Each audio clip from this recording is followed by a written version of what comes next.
you who are joining us for the first time, just to give a little bit of an introduction, the EthicsLab is a research platform here at the University of Cape Town's Neuroscience Institute.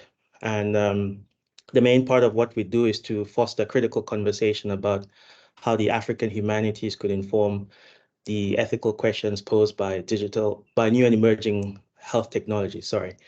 And these webinars are a key part of how we foster that conversation, but we also host academic retreats, academic residences, and have some funding for research stipends for areas of research that would be sort of aligned to the research questions that fit this broad thematic consideration.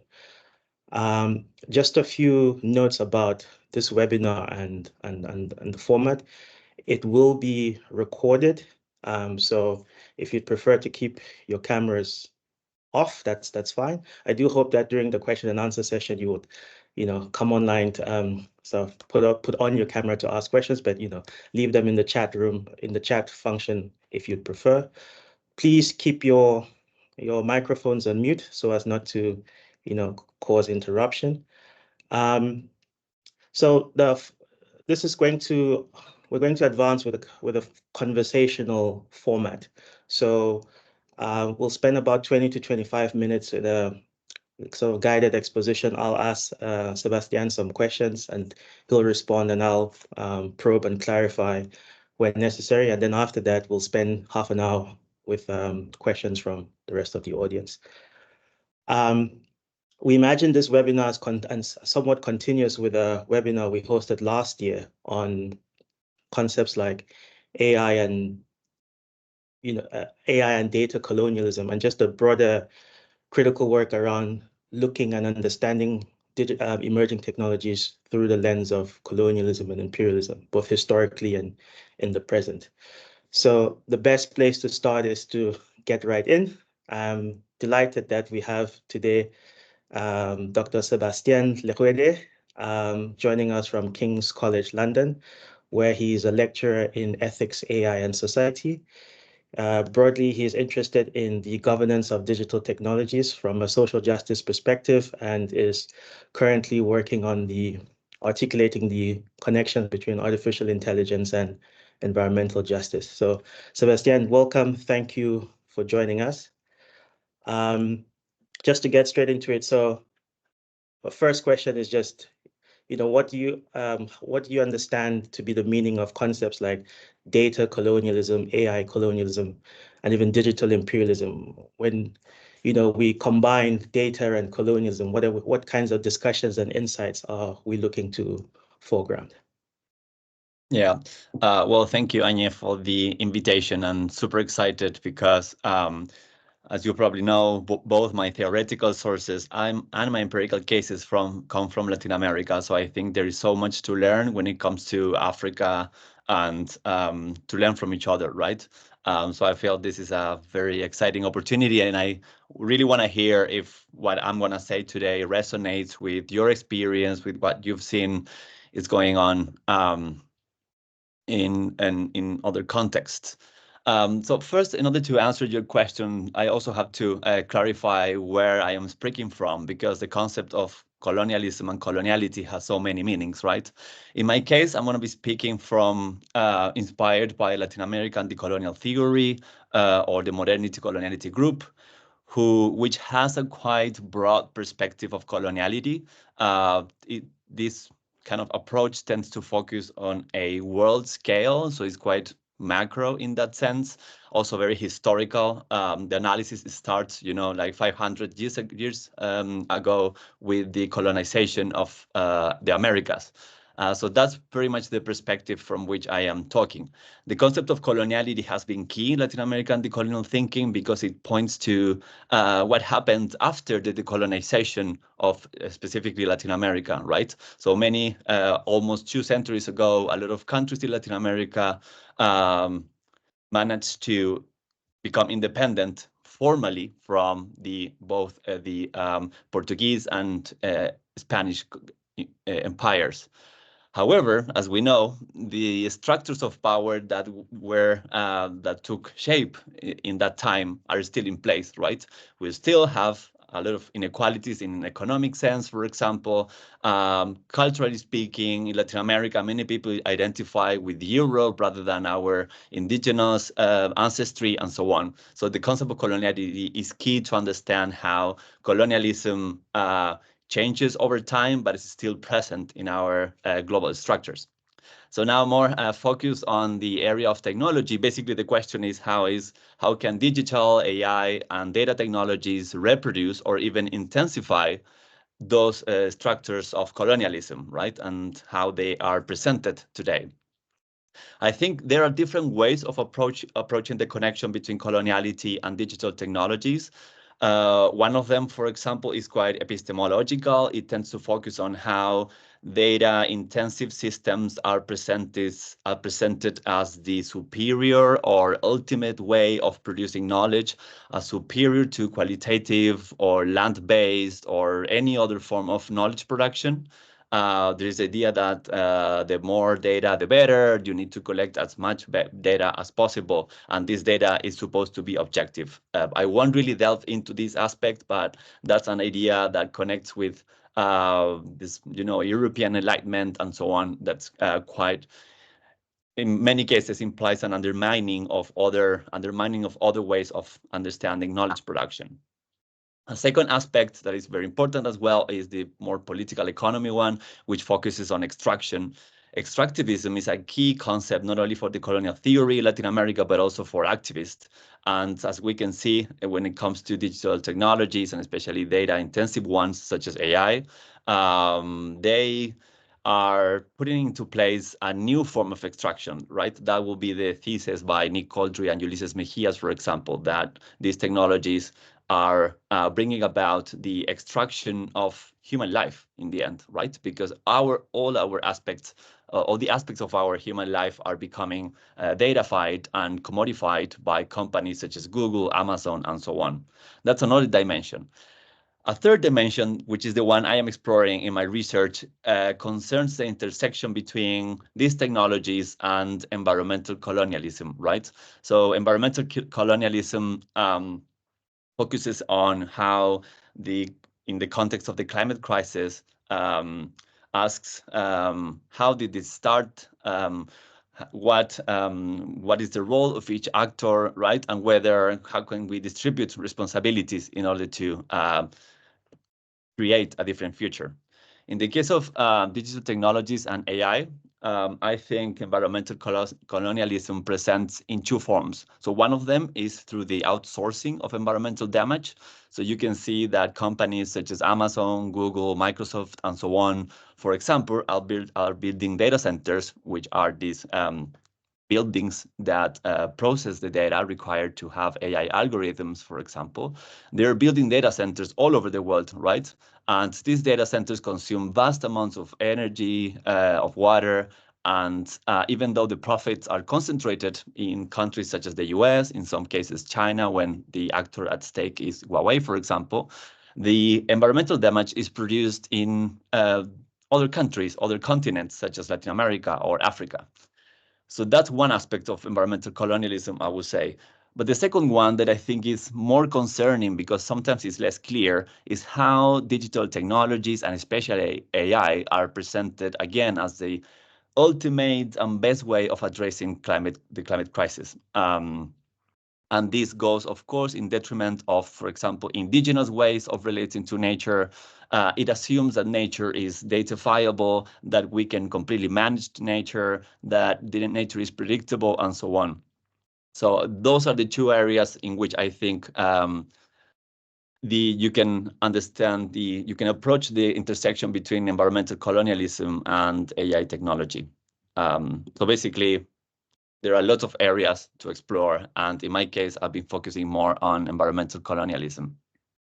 Thank you for that. And maybe the next place to jump into from that sort of nice, succinct overview is just maybe you could help us contextualize what this looks like in the empirical context that you work in, which is Chile, I believe, right? Yeah. So, well, I was born and grew up in Chile, and I've been doing most of my research there. Also, other countries to a less extent, such as Mexico, but mainly in Chile. So this conflation or this intersection between environmental colonialism and AI, I think it manifests pretty well in two case studies I've been looking at. So one of them concerns a Google data center project in Santiago, the capital of Chile, in a working class area called Cerrillos. So in that area, back in 2019, Google announced that it wanted to build a data center.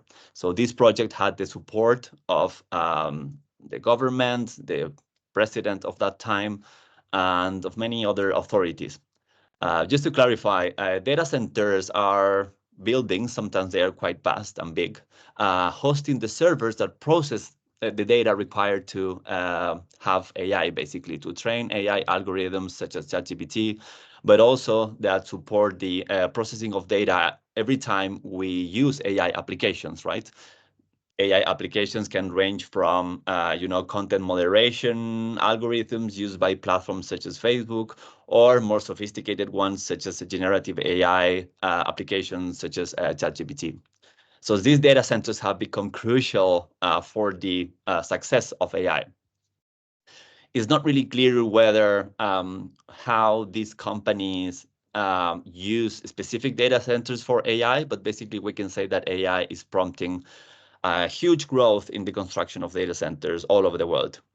And the example that I looked at was started back in 2019, and actually even though most authorities showed support, some members of the local community become quite wary about the construction of this data center. And the reason was because after they read the environmental report issued by Google, they realized that this data center was going to use 169 liters of water per second in an area facing drought, right? So already in the same region where this data center was going to be built, some communities were receiving waters through water trucks, right? So it could be the case that after the construction of this data center, the local community would not have been able to access tap water, for example.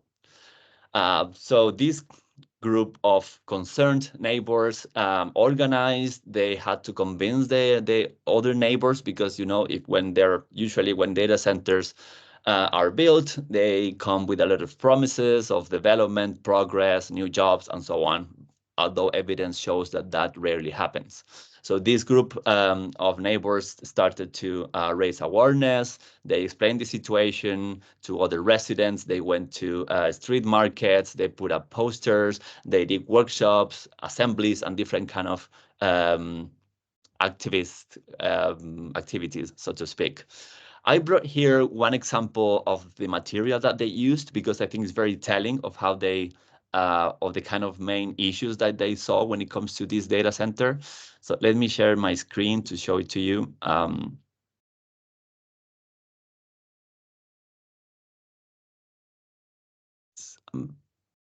Let me see if I manage to find it here.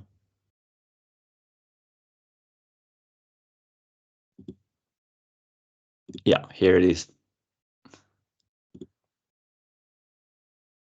Okay, so you should be able to see a image on the left, which is a graphic developed by this group that basically shows, many things. So I want to highlight three things. One of them is this skull, whose eye sockets are the O's of Google's logo. So, by relying on this image, they try to convey the idea that Google is toxic, that is environmentally polluting, and so on. But there is also a water woman emerging from some water waves from the bottom. And with this water woman, this group tried to empathize with some feminist groups working in the area. And finally, you can see in the stripe, in the central stripe, it says no Aldaras data center at the top, which means no to the data center. But then below that, you see liberar el agua, which means to free up the water. So basically, for this group, the problem was not that one of ownership, that they owned this water, but rather the water itself would not be free in case these data center will be built, right? So water has agency. I'm going to go back to this a bit later. But that's basically a very interesting graphic that they developed to oppose the construction of this data center. But also, besides data centers, digital technologies and AI require minerals, natural resources in order to be built. In the case of Africa, for example, one very problematic one is cobalt, which is extracted from the Democratic Republic of Congo with several human rights violations. There is evidence of that. And despite that evidence, technology companies such as Apple still rely on their extraction in order to build their devices. The case I'm looking at concerns lithium extraction in the Atacama Desert, that's in the north of Chile. Lithium is used for building rechargeable batteries, and even though the connection with AI is less direct, we can say that many smart devices, such as mobile phones or smart speakers, require lithium in order to operate. So in this case, again, in the Atacama Desert, the problem is water, again, because the way lithium is extracted there is extremely water intensive. Basically, there are brine pools, underground brine pools that are pumped to the surface and then left to evaporate, right? So this water that's underground is left to evaporate on the surface, and mining takes place by collecting the lithium that's left on the surface. This is a very water-intensive process in an area in one of the driest deserts of the world, and is already is producing important ecological damage. So there is evidence that this is affecting flamingo colonies, for example, some tree species, and very importantly as well, it goes against the vision of the indigenous communities living in the area. So for the indigenous, Licanantay indigenous groups who live close to the salt flats, water is a sacred element, right? So they hold a special relationship with water. They have managed to survive and thrive in an extremely dry area, and they've done so because they hold this special relationship to water.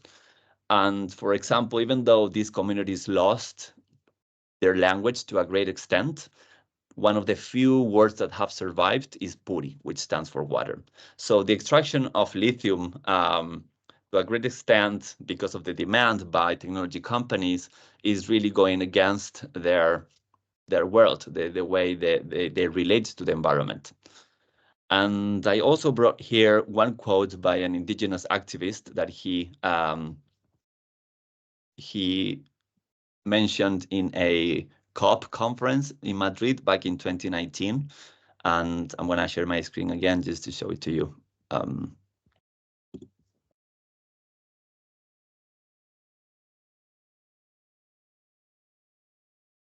Yeah, so basically in this conference, this indigenous activist, the Licanantay indigenous activist said, "We're leaving people without water. We're taking the water to the lithium operations to be able to have these electronic devices that we all enjoy nowadays.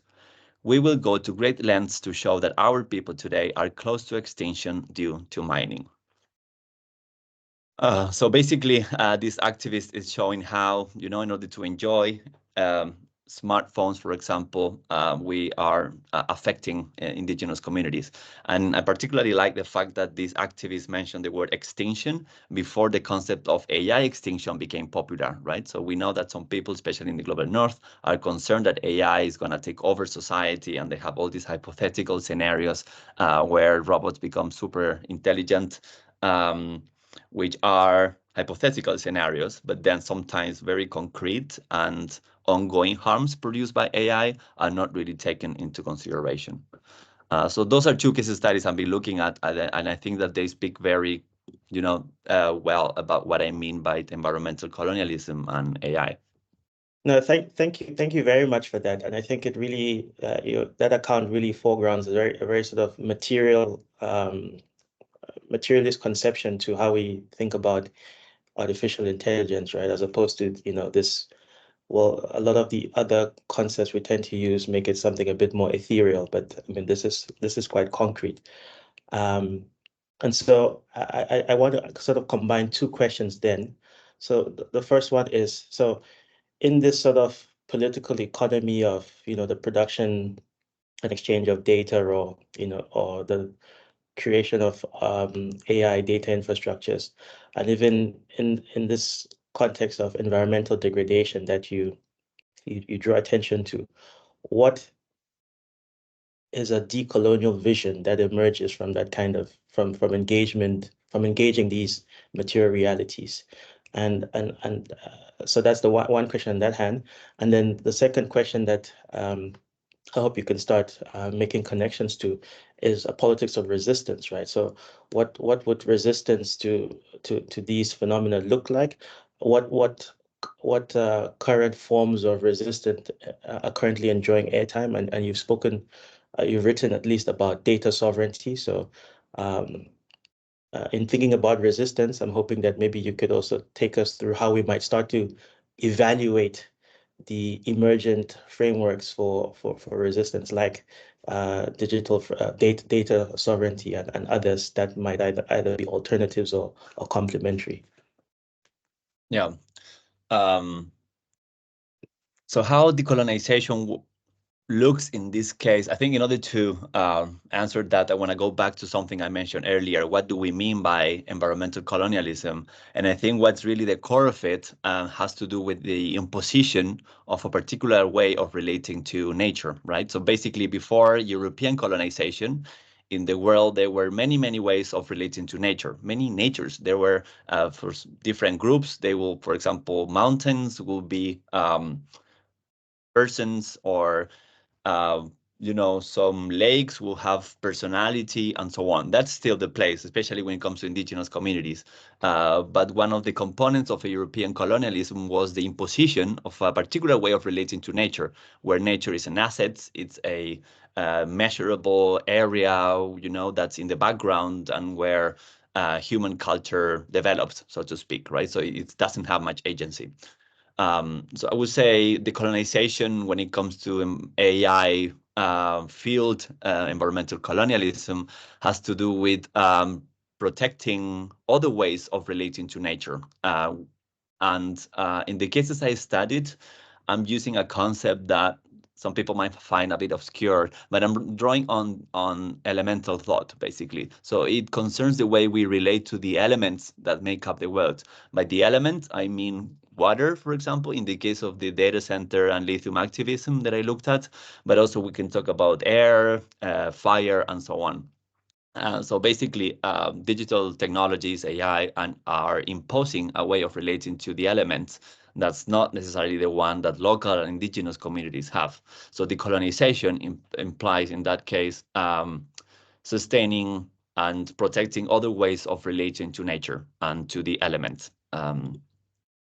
That's in summary. So, for example, when activists were looking at this water woman, they are saying basically, for us, water has agency.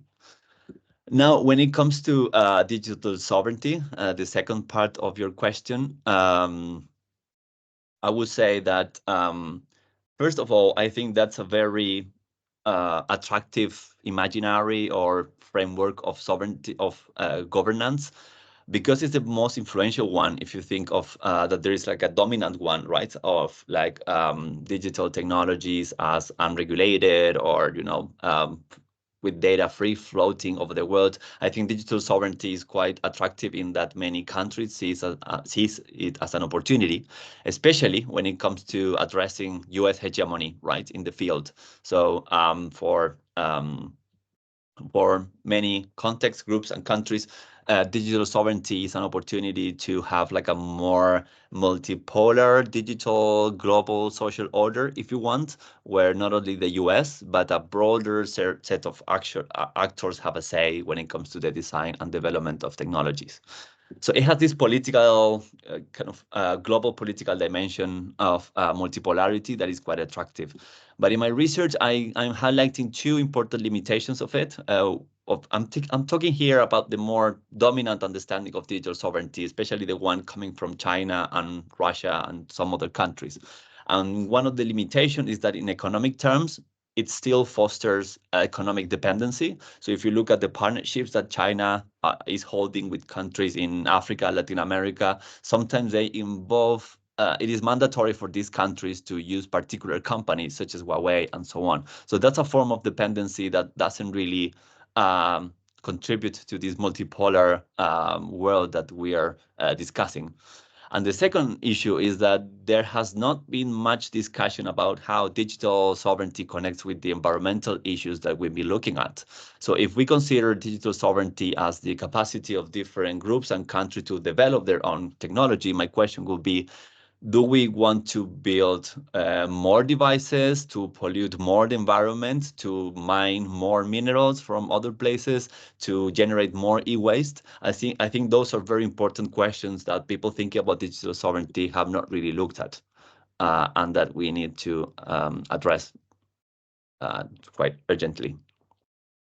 No, thank you for that. And I guess my last question, therefore, would be when we think about both the opportunities and challenges within digital or data sovereignty frameworks as a response to these material realities that you've very clearly articulated, are there alternative or complementary frameworks that we should be thinking about? Because I mean, I think, and I'm sure we'll get some questions on this later. I think, you know, it's not lost on me that you started by noting the attraction of digital sovereignty, especially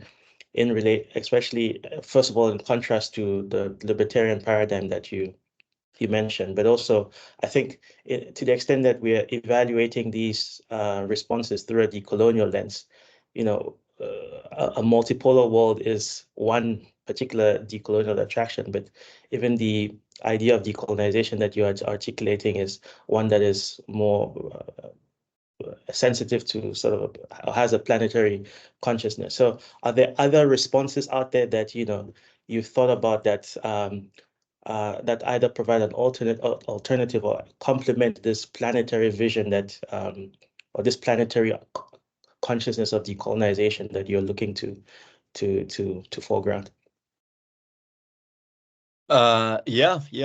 So I think at the moment there are very interesting proposals. First, I'm going to talk at a more academic level, discussing the connection between, for example, digital technologies and the concept of Ubuntu coming from Africa, for example, right, where relationality is very more important, where the humans are understood as part of a broader set of ecological relations. Although I have to say Ubuntu has been mainly being formulated in relation to privacy and the extraction of human data, but not necessarily in connection to the environment. But that's just one example of a very good starting point. There is a very similar concept circulating in Latin America that I know more about, which is autonomy or autonomía in Spanish.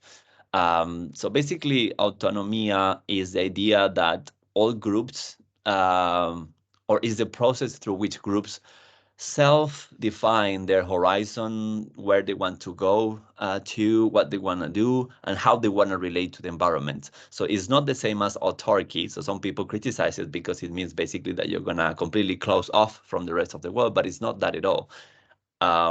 Actually, the opposite. Autonomia assumes that we are dependent on nature and other human groups as well.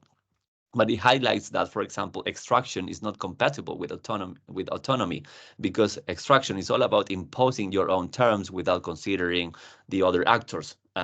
Those actors can be human or non-human, right? But that's one example of an alternative vision. I particularly talked about that when I, in my previous research project, which I did for my PhD on astronomy data extraction in Chile. Happy to talk more about that if you want. But that's another concept I think that's circulating and that will be interesting to see how it connects, how it can inspire a different understanding of technology. Now, let me add two things. So because the very concept of sovereignty is also circulating within Latin America and some Latin American civil society groups that is quite interesting. So one of them, so for example, when I did my fieldwork in Mexico, I met a very interesting group called Surciendo, which is a digital rights group. And they were they had like a collective publication trying to connect digital sovereignty with permaculture, right? Which is this idea that we need to create self-sustaining growing systems, ecological systems, so that they are less environmentally harmful. So that's a super powerful vision. I can share with you the link if you want. That's also available in English. And they're using the concept of sovereignty in order to connect it to the environmental dimension. And the second example comes from La Via Campesina, which some of you might heard about, which is a group of farmers and working class rural area people and groups from Latin America, who developed the concept of food sovereignty, I think back in the 90s, that opposed the concept of food security, which was the dominant one. I don't want to talk too much about that, but basically what I found out is that this group is discussing right now about digital sovereignty, but in relation to agricultural corporations that are extracting profits and environmental resources from regions such as Latin America, and they are finding sovereignty. They are finding it necessary to think about sovereignty also in relation to agriculture, for example, which of course has a very important environmental dimension. So happy to talk more about each of those examples if you're interested, but I was just pointing out what I think are interesting developments. Thanks very much, Sebastian. And I mean, really grateful that a lot of your responses as both very informative and very succinct, which has given us, I think, quite a lot of time for questions. So I'm going to open up the floor now to anyone who has a question. You can just raise your hand or put a question in the chat room, and we can take it from there. So if you raise your hand and I call you, maybe you can either keep your camera on or off, but go ahead and ask your question.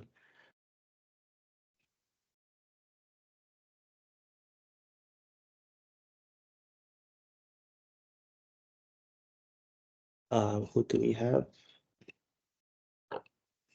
Yeah, Mavis. Thank you. Hi, Anya. Sebastian, that was incredibly interesting, and I think some of the thoughts that I had you already sort of started touching on. But I have two questions, and I'll try and make them a little bit succinct. So one of the things that you're talking about is kind of this activism from the ground up, right? And it seems to work really well when we're considering really close communities or communities that have a really strong Indigenous identity. And I'm just wondering, kind of for everyone else who might not be defined by indigeneity, where do you see that kind of activism being possible when it comes to decoloniality or digital sovereignty of our everyday data? So that's the one question. And the second question then is it also possible to sort of drive change away from these colonialist activities, given that the majority of us are still attached to our cell phones, are still using all of these technologies that if we actually are intentional about decolonizing, we would probably need to be shifting the narrative away from how we use them. So how do we intentionally try and kind of change the agenda while we're also trying to be part of those structures that enable us to be connected? Yeah, thank you, Mavis. Those are two very good questions that I hope I'll be able to, I don't know if answer, but explore a little bit. So I think, so when it comes to indigenous communities, there is something specific, I think, that they can contribute to the discussion, which has to be with land. If you think, for example, how we're thinking about artificial intelligence, the notion of intelligence underpinning AI is extremely abstract, immaterial, and completely disconnected from land.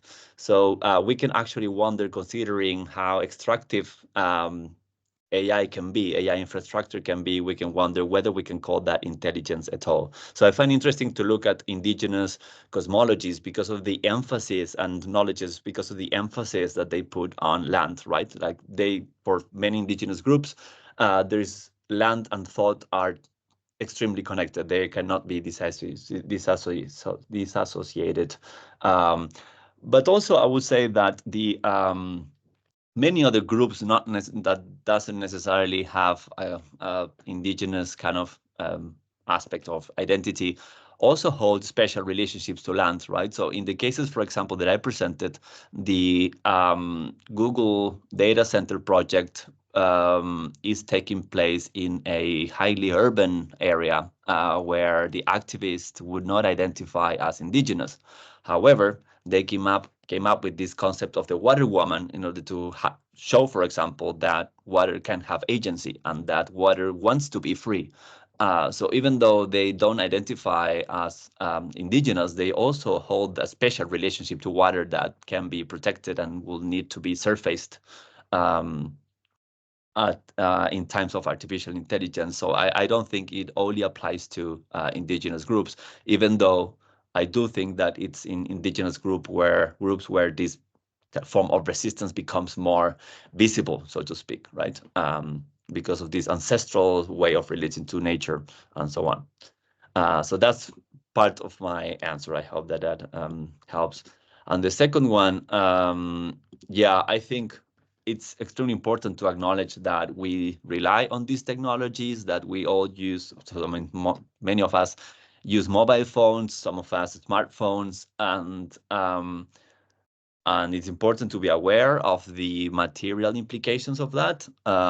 But also, I wonder to what extent that's a choice that we have, because for structural reasons, there are not much other alternatives that we can use. And that's not because people are not innovative or because we don't want to. It's because we have very powerful actors, for example, the US government or the Chinese government, actively supporting companies through a lot of money. In the case of the US, for example, a lot of money that these companies have come from the Department of Defense and development of weapons, for example. So I wonder to what extent we will have the choice to choose different technologies. And when it comes to decolonial thinking, I would say it's all about looking at the structural reasons, right? It's not up to individual choice.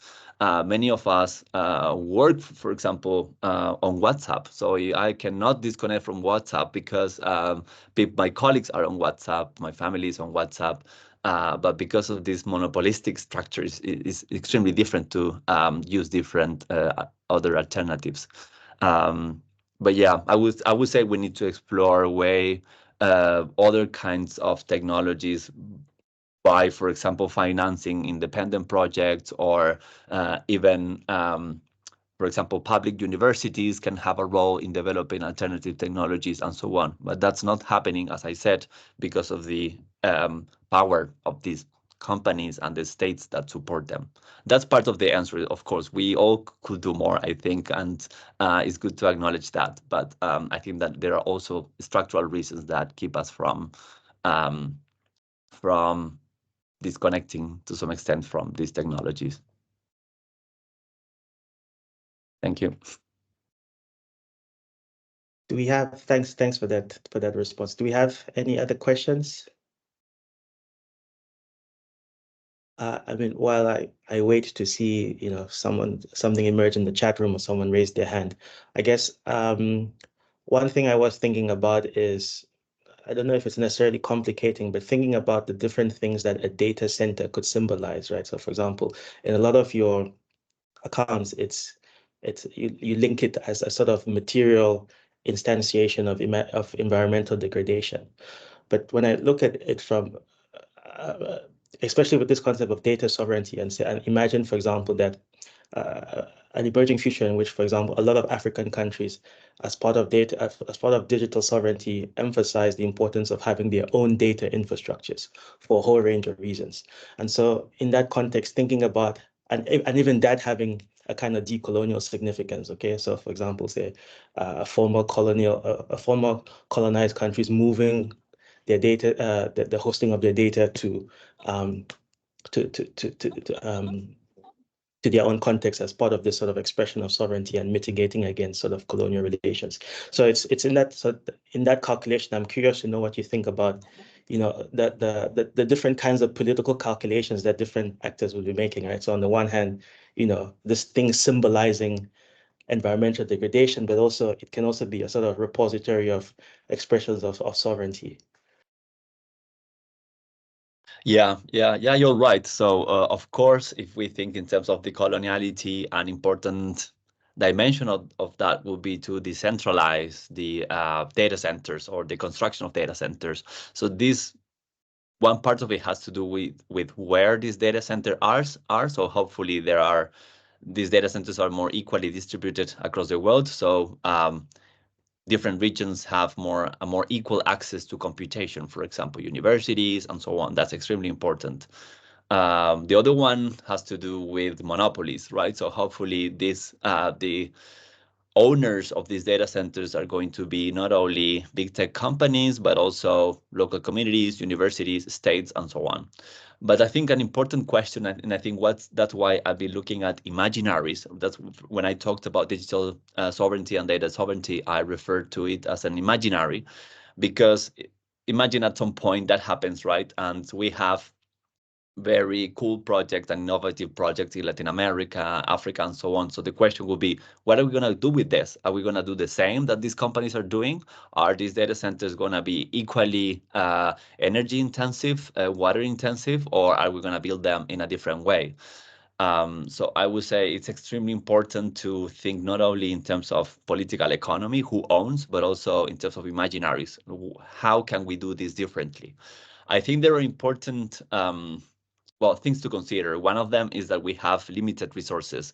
So in case that happens and we are able to build data centers in other regions, I would say an important conversation will be, for example, how many resources we have, how much resources we have, and how much we want to dedicate to these data centers. What uses of that data centers are crucial, so we can actually afford investing energy and water on those data centers. But also there are some innovations when it comes to minimal computing, for example, or generative AI systems that use less data, or maybe that generate images that are not as high quality as the ones that the dominant ones use. So I think it's important to look at to work on the rethinking our imaginaries of digital technologies. Otherwise, we are going to have the same, but just built in other regions, right? Like owned by different people. One final aspect, I think this is connects pretty well, or is very connected to notions of environmental justice, because if at some point for example, if African and Latin American countries develop in the way European countries could, we wouldn't have planet Earth anymore. So the planet cannot sustain more Europes. So for Latin America and Africa, I'm just bringing these two examples because of the people who are, or the groups involved in this conversation. But a good question for Africa and Latin America is, how are we going to think in terms of development? Well, or do we want development at all? And how can we do it so that our own trajectory is not the same as the European one, because the planet Earth cannot afford it anymore? Those are very tough questions because they involve issues of poverty, access to material resources, but that's something that we need to think about seriously, I think. Yeah, thank you. So we're going to take a question from Yantina and then Angela. Cool. I think that last point that you made is actually really interesting, and I'm wondering if I should actually ask you to say more on that last point. But as I was reflecting on all that you've said, I wonder if you can speak a bit more to the importance of thinking about water as having agency and what that does in your account, and why you're making that move and not thinking, for instance, just simply about social justice, right? So I mean, one way of speaking about the things that you're speaking about is to say, well, these implications or these effects in the world are unjust, and we need to think about that in different ways. But you do something different, which is you start to speak about water in this case, but the possibility of other forms of nature as having agency. And I would just like to hear you reflect a bit more about on why you think that's so powerful and what you mean by that, and what that does for your argument. Yeah, well, thank you so much for that question. I think it really shows that you're attentive listening, so I really appreciate that. So when it comes to environmental justice issues, I think there are different ways of approaching it. One of them is to look at distribution and access, and that's extremely important, right? We need to make sure that everyone has the right to access water and distribute it in an equal way. That's extremely important. But I think because of the way I understand environmental colonialism, which I think is the root cause of the climate crisis, so it's very important to, for example, count carbon emissions and do all of that.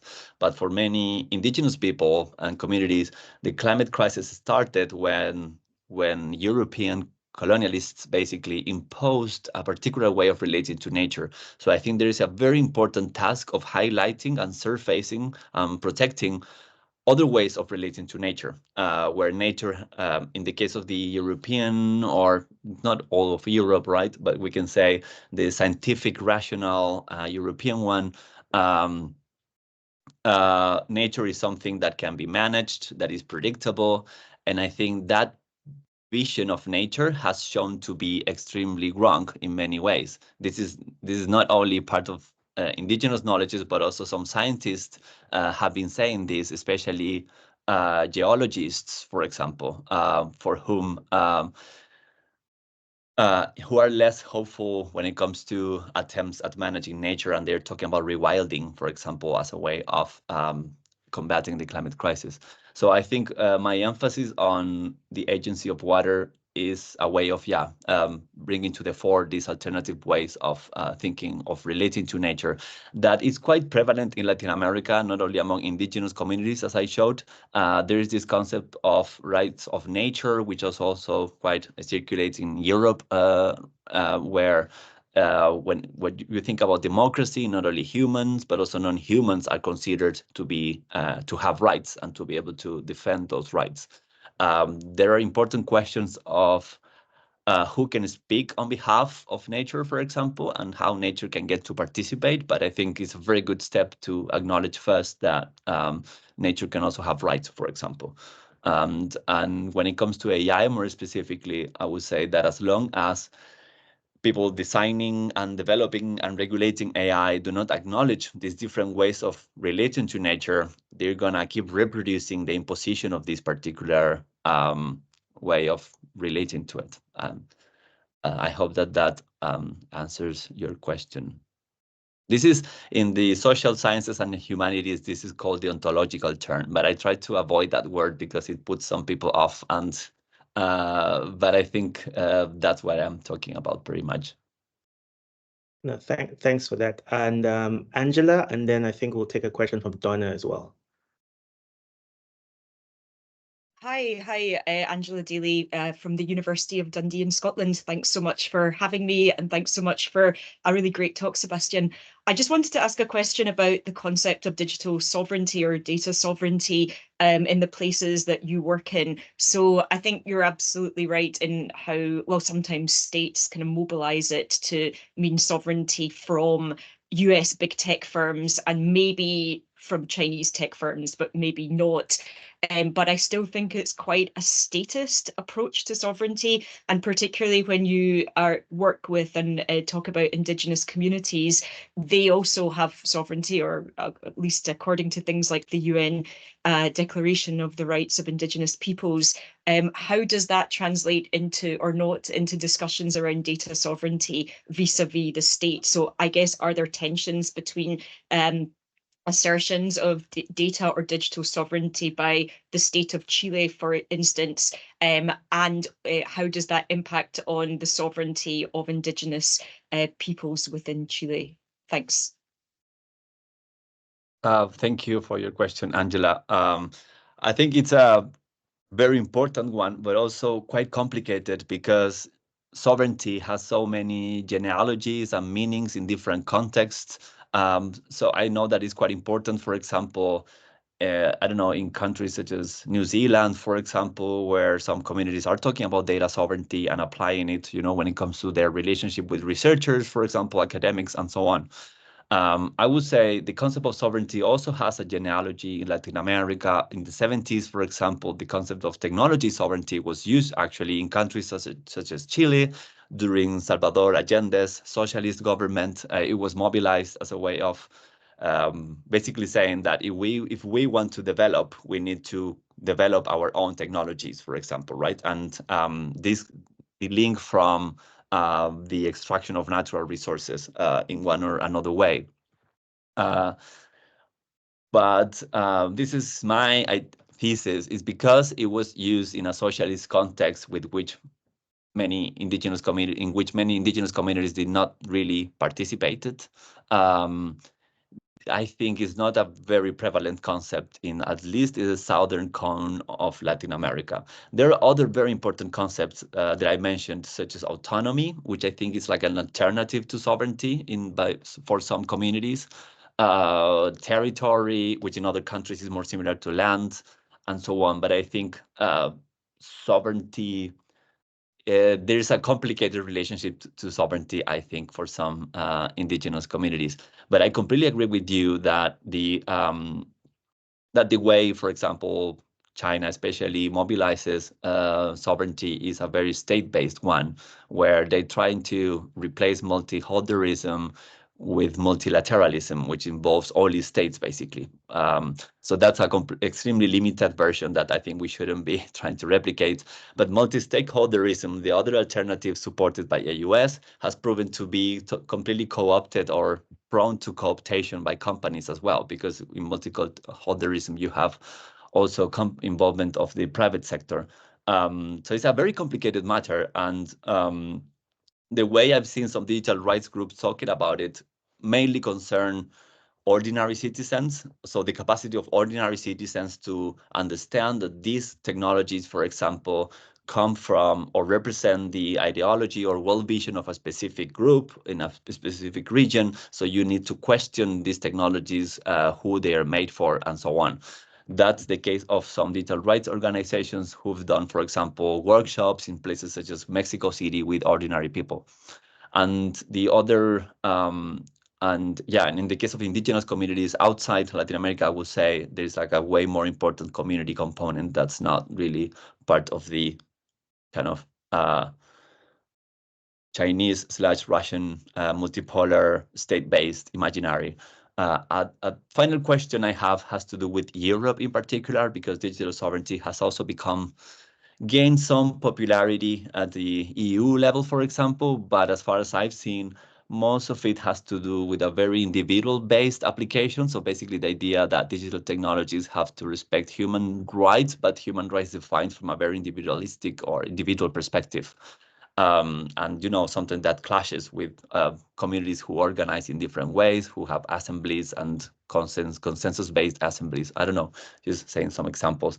There's a very good article by Loreto Bravo, a digital rights activist who worked on the development of telecommunication networks with indigenous communities in Mexico.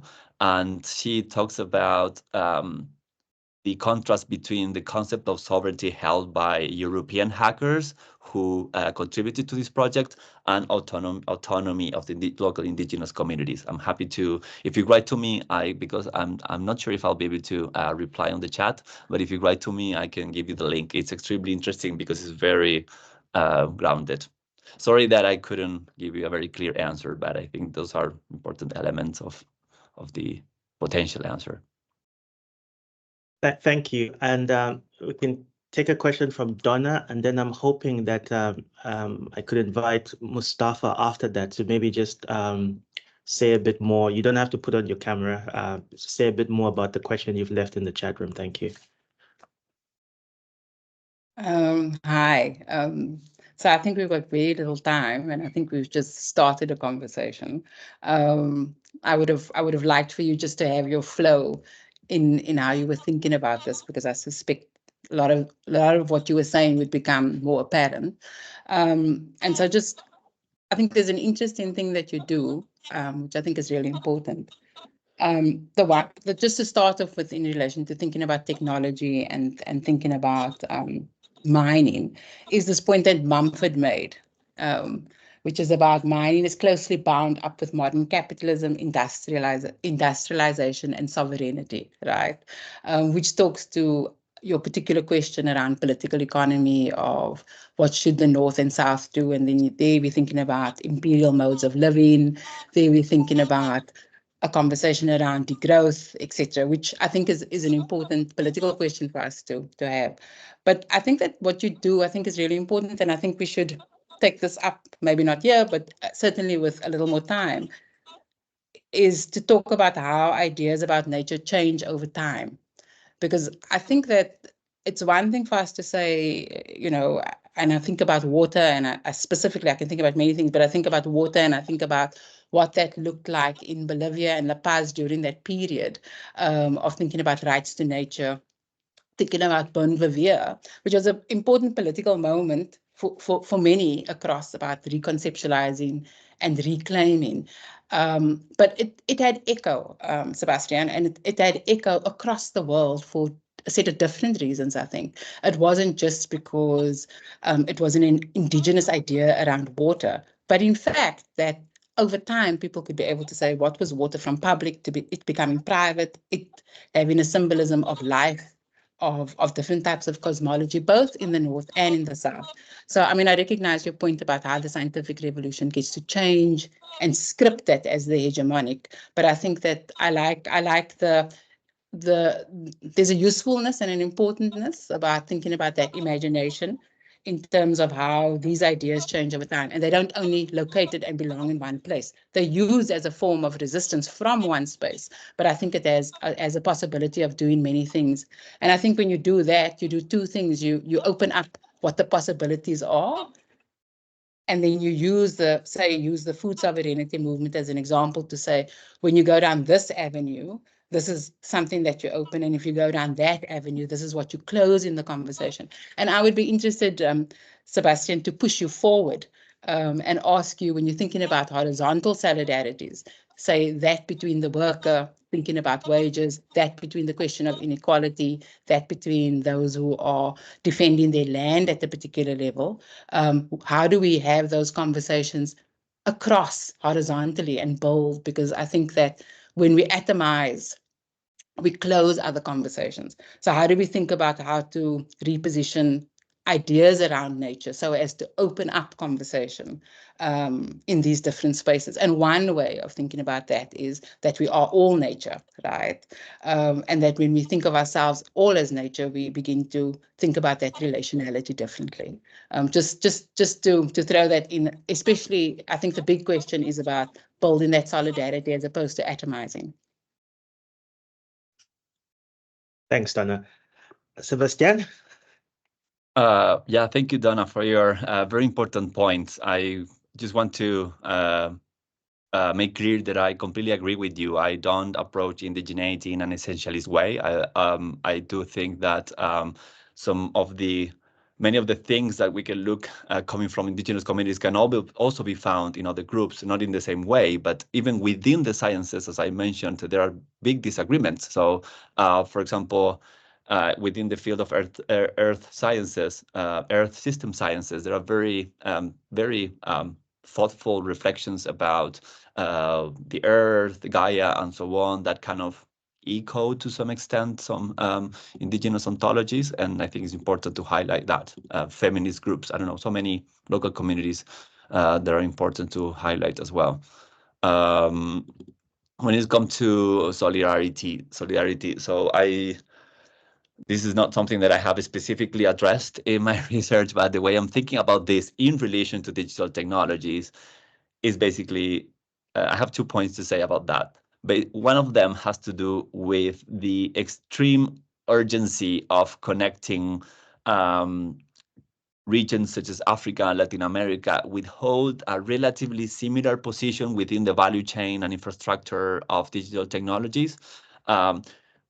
Let me give you one example, because I live in England, and here the concept of latticeism has become really important. So basically, lattices were this group of workers who, during English and industrialization, decided to basically break up machines.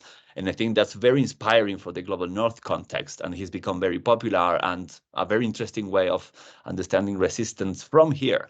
But my question would be, what about the majority of the world where industrialization never happened? How does that example speak to Africa or Latin America, for example? And I think we have to turn more to the value chain of technology and highlight cases of resistance against extractivism, of which we have so many in these two countries, and understand them as also technology resistance. So even though they're not breaking machines, they are breaking the pipeline that make machines possible, the machines that we don't like. So that's one thought that I have. And the other one is, of course, building an extremely, hopefully very big solidarity movement, incorporating not only communities affected by data centers, for example, or technology field mining, but also data workers in both continents and many other actors involved in the value chain of artificial intelligence.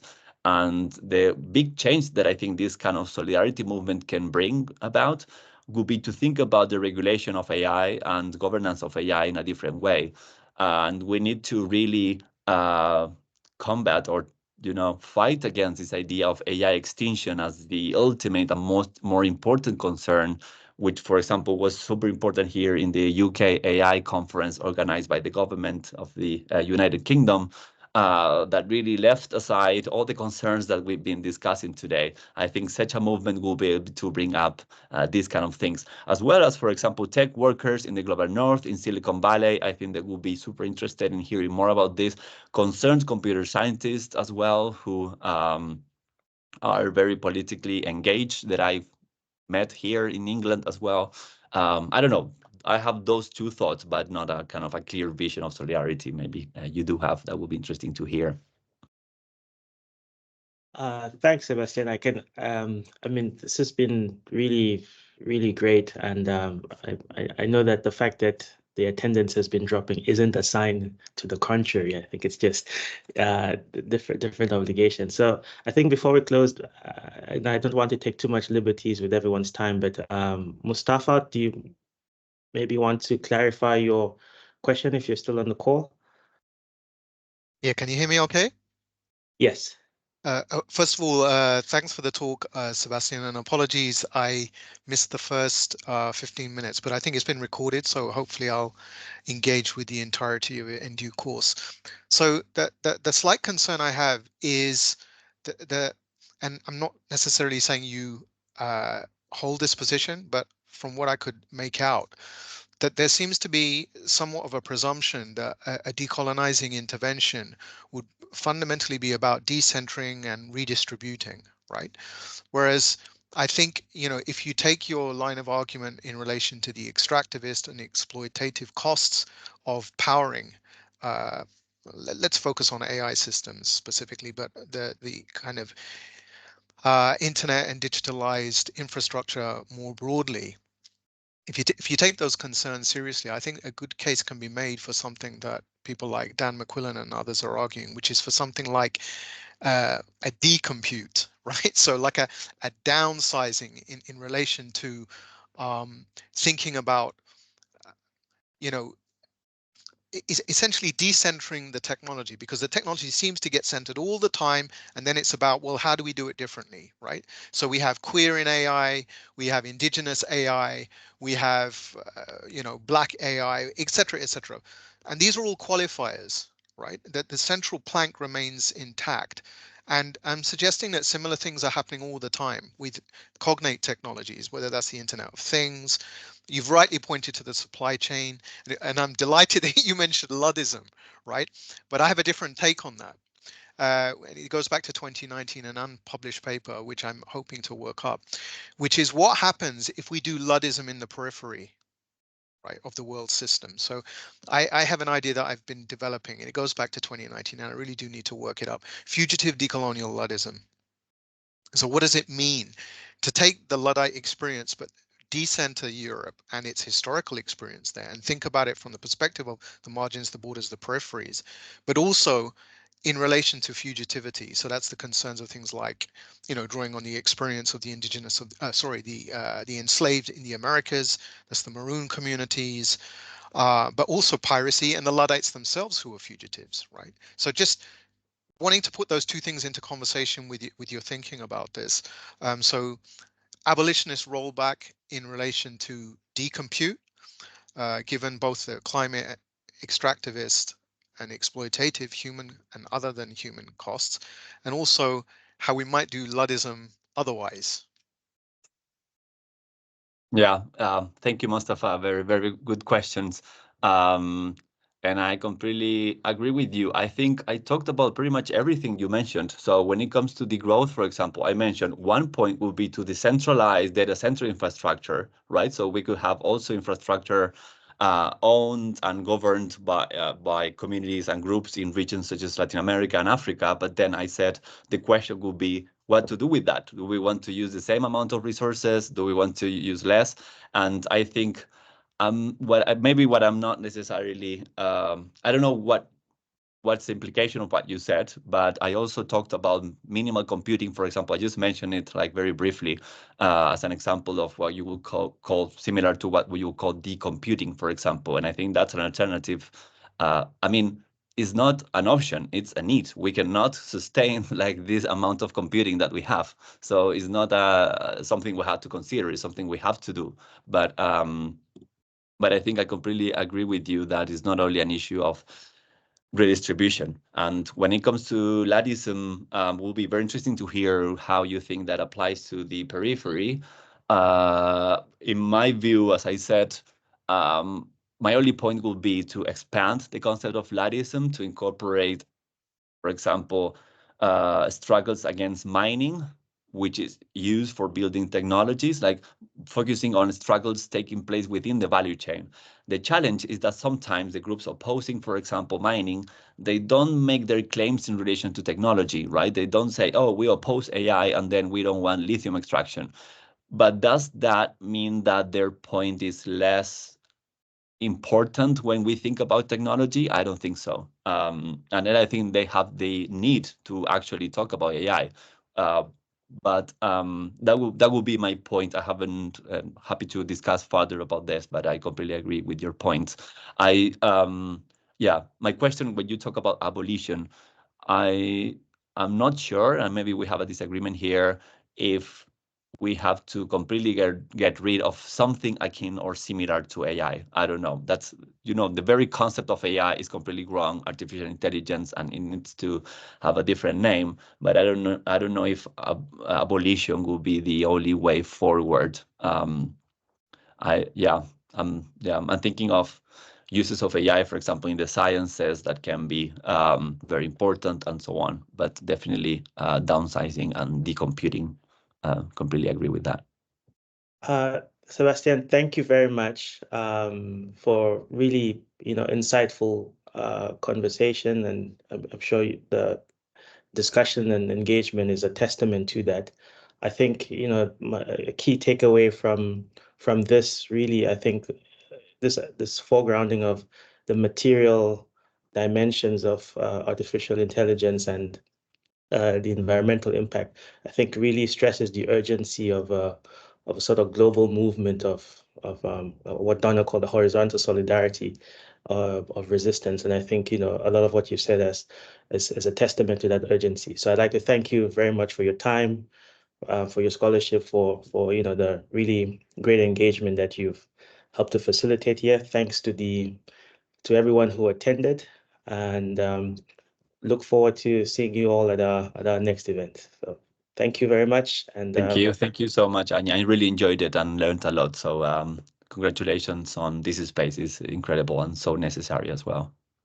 Thank you very much. And to the rest of you, I hope you have a good afternoon. We'll be posting this recording on our website, which the link of which I would be putting in the chat room. So have a great afternoon, everyone. Bye.